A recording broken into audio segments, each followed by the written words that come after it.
Bayangkan Anda terjebak dalam sebuah situasi yang sangat mencekam dan menakutkan. Di depan Anda terbentang lautan luas yang gelap, berombak besar, dan mustahil untuk dilewati tanpa perahu. Sementara itu, di belakang Anda, debu mengepul tebal ke udara, menandakan pasukan pembunuh yang sangat kejam sedang berpacu mendekat tanpa ampun. Dalam keputusasaan yang memuncak, ketika logika dan akal manusia sudah tidak lagi menemukan jalan keluar, kepada siapa Anda akan bergantung? Kisah ini bukan sekedar sejarah masa lalu, melainkan sebuah cermin abadi bagi jiwa kita tentang arti sebuah kepasrahan sejati kepada Sang Pencipta. Berdasarkan kitab suci dan ajaran agama Samawi, peristiwa terbelahnya Laut Merah seringkali dikaitkan dengan kehebatan fisik dari sebuah tongkat kayu yang diayunkan. Banyak dari kita sejak kecil mungkin membayangkan bahwa tongkat tersebut memiliki kekuatan magis atau energi sihir yang luar biasa. Namun, narasi spiritual ini mengajak kita untuk merenung jauh lebih dalam ke dalam esensi keyakinan. Berdasarkan pemahaman yang hakiki, terbelahnya lautan yang ganas itu bukanlah karena kuasa yang bersemayam pada benda mati tersebut, melainkan karena keimanan yang absolut serta campur tangan sesuatu yang jauh lebih agung dan tanpa batas. Berdasarkan riwayat sejarah keagamaan yang diwariskan turun-temurun, perjalanan epik menuju kebebasan ini dimulai ketika Bani Israel akhirnya diperintahkan untuk segera meninggalkan tanah Mesir. Di bawah pimpinan seorang utusan yang sangat sabar dan rendah hati, mereka berjalan membelah gelapnya malam, membawa serta keluarga, harta benda secukupnya, dan harapan akan kebebasan hidup. Namun, dalam perjalanan spiritual manusia, kebebasan sejati tidak pernah datang tanpa adanya ujian. Tuhan semesta alam selalu memiliki cara yang maha bijaksana untuk menguji seberapa besar keyakinan hambanya sebelum memberikan kemenangan yang nyata dan abadi. Di saat yang sama, penguasa Mesir yang hatinya diselimuti kesombongan merasa sangat tidak terima kerajaannya ditinggalkan. Menurut catatan suci, ia mengumpulkan pasukan militer terkuat pada masanya. Ribuan kereta kuda, tentara bersenjata lengkap, dan kemarahan yang membara menyatu dalam satu tujuan mematikan, yaitu menghancurkan para pelarian yang tidak bersenjata itu. Ujian keimanan ini semakin mendekat dengan suara gemuruh tapak kuda yang menggetarkan bumi, membawa teror psikologis yang luar biasa bagi mereka yang sedang melarikan diri mencari tempat berlindung di tengah kejamnya gurun. Akhirnya, sampailah rombongan pelarian tersebut di tepi perairan Laut Merah. Langkah mereka terhenti secara paksa oleh deburan ombak besar yang menghalangi jalan. Tidak ada perahu penyeberangan, tidak ada jembatan, dan tidak ada rute memutar yang bisa dilalui. Sementara itu, di belakang mereka, suara pasukan penindas yang kejam semakin jelas terdengar mengiris angin. Secara hitungan matematis dan logika pertahanan manusiawi, ini adalah titik akhir kehidupan mereka. Sebuah jalan buntu di mana kematian massal atau perbudakan kembali tampak sebagai satu-satunya kepastian mutlak yang sedang menunggu mereka di depan mata.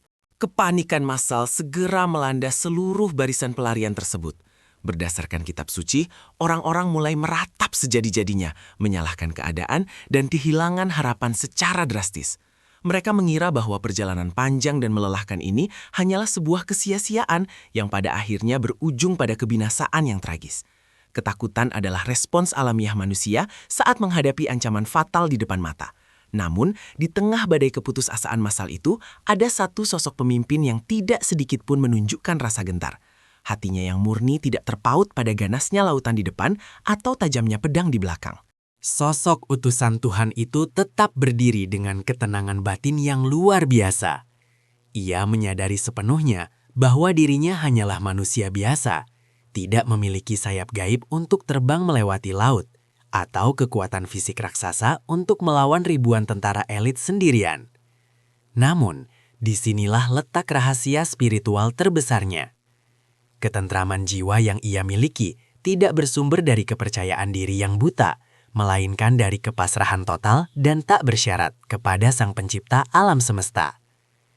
Inilah esensi sejati dari sikap tawakal, melepaskan segala keangkuhan diri dan menyerahkan hasil akhir sepenuhnya kepada Yang Maha Kuasa. Mari kita amati dengan saksama benda yang ia genggam erat di tangan kanannya. Itu hanyalah sebuah tongkat kayu biasa, kering, bertekstur kasar, dan sangat usang dimakan usia. Benda ini pada awalnya hanyalah alat bantu yang digunakan untuk menggembala domba di padang rumput atau bertumpu saat berjalan jauh. Tidak ada permata magis yang tertanam di sana, tidak ada ukiran mantra mistis.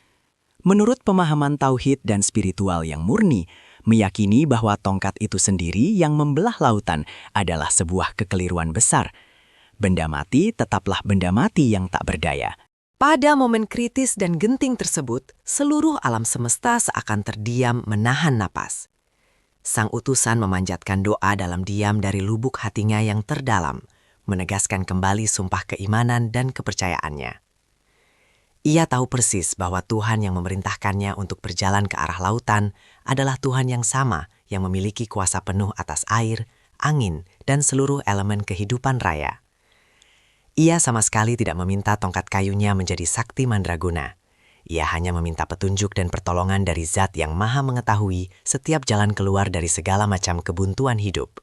Berdasarkan narasi luhur kitab suci, pada detik yang sangat menentukan itulah perintah ilahi akhirnya turun kepadanya. Sang Pencipta menginstruksikan hambanya untuk memukulkan atau mengarahkan tongkat kayu tersebut ke permukaan air laut. Perintah suci ini bukanlah sebuah ritual untuk merapal sihir, melainkan sebagai bentuk ikhtiar fisik di dunia fana. Sebuah syarat tindakan nyata yang mutlak harus diiringi dengan keyakinan penuh di dalam kalbu. Ini mengajarkan kepada kita bahwa tawakal tidak berarti diam berpangku tangan tanpa usaha, melainkan bergerak aktif sesuai petunjuknya tanpa meragukan sedikit pun janjinya. Dan terjadilah sebuah keajaiban besar yang jauh melampaui segala batas nalar akal budi manusia.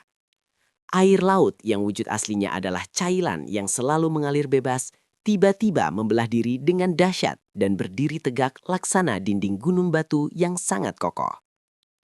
Dasar laut dalam yang sebelumnya basah berlumpur seketika menjadi hamparan jalan yang kering dan aman untuk dilalui umat manusia. Fenomena alam yang sangat menakjubkan ini murni merupakan manifestasi langsung dari kuasa mutlak Sang Pencipta alam semesta.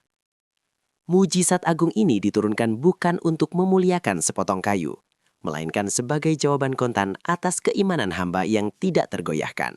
Rombongan pelarian yang beberapa saat sebelumnya dilanda keputusasaan total, kini melangkahkan kaki mereka dengan penuh rasa syukur yang mendalam dan kekaguman yang tak terhingga.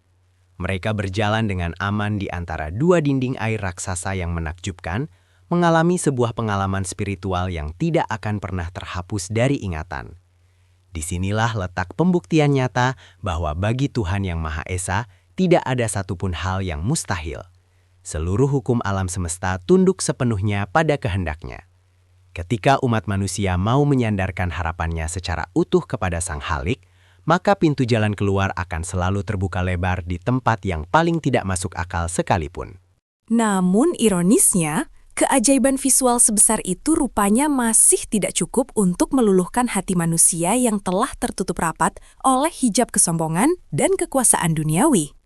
Menurut riwayat agama yang masyhur, pasukan pengejar dengan angkuhnya tetap memaksa masuk, menginjakkan kuda mereka mengikuti jejak para pelarian ke tengah-tengah lorong dasar laut. Mereka lupa atau sengaja menutup mata bahwa keajaiban mujizat itu tidak pernah diperuntukkan bagi kelangsungan hidup mereka.